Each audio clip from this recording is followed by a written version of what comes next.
Hi everyone. In this quick tutorial, we will show you how to create subdomains on Namecheap for a WordPress website.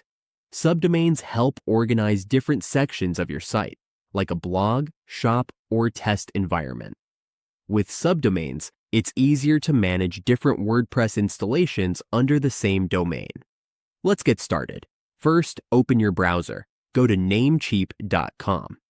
Once we are on namecheap.com, log into your account. After logging in, look at the upper right corner of the page and go to Domain List. Before creating a subdomain, we need to get our IP address. To find the IP, go to Hosting List. Click the drop-down button and select Manage. Once we are in Manage, copy the IP address. Let's go back to Domain List. In the Domain List, check your provider and domain. Click the drop-down and select Manage for your domain. In the Domain section, always use Namecheap Basic DNS. Make sure this is set to Namecheap Basic DNS. Once it is set and saved, go to Advanced DNS.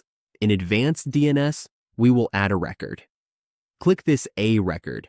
For the A record, set the host as shop. Then, paste your IP address. Click Save Changes.